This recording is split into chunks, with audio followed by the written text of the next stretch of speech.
Christian group is promoting a faith-based alternative to Halloween. It's called Jesus-ween. Jesus-ween.com says Halloween is a day to celebrate ungodly images and evil characters.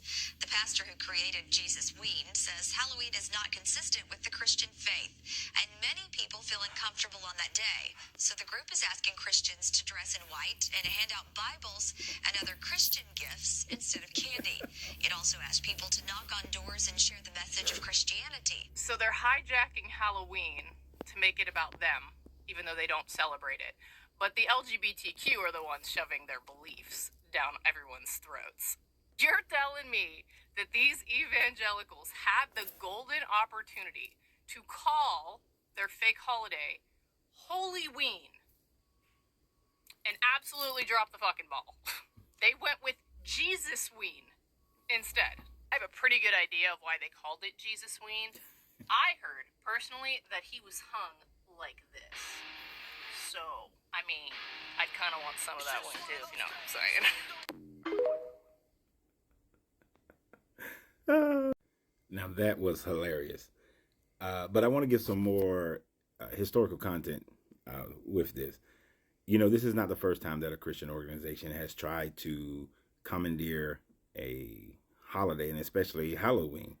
If you research the history of it, you'll find that back in the day, the Catholic Church tried to create All Saints Day, which is supposed to be November 1st, in their efforts to combat Halloween, or as Catholic means universal, to incorporate other religious traditions into their religious tradition of Christianity. It didn't go over as well, mainly because it was on a separate day, but it's supposed to be All Saints Day. And yes, they messed up on the naming of this. They messed up tremendously on the naming. They should have called it Holy-ween, like the young lady said. That would have made a hell of a lot more sense. But instead, they're calling it Jesus-ween. Mainly more than likely because they want to separate themselves from the Catholic Church while they're still doing the exact same thing that the Catholic Church attempted so many centuries ago, creating All Saints Day. That didn't, like I said, didn't work at all. This is the hilarity of these religions, in that instead of letting people be as they choose, but no, they feel uncomfortable. Everybody knows that if you don't want people coming to your house, you don't have any front porch lights on. That way, that's the universal sign for people not to come to your door. But instead, they want to push their way into a holiday that does not belong to them and make it their own type of holiday, or circumvent people from enjoying this holiday in the way that they currently participate in it.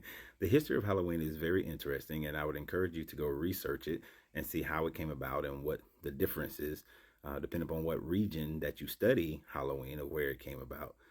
There are instances where people dressed up that way because they thought that other spirits and ancestors was trolling around, and so they dressed up the same way to not be discovered by them.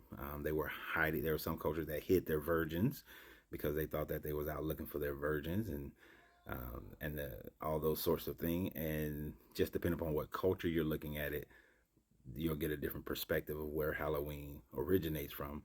But when Christianity took hold, especially throughout Europe, they looked to create All Saints Day. If you were looking at some of the Wiccans and things of that nature, this is supposed to be the day that the veil between this realm and the ancestral realm was the thinnest. And so they would try their best to communicate with those ancestors or other spiritual beings during this time frame. So like I said, it's just depending upon which way you want to look at it.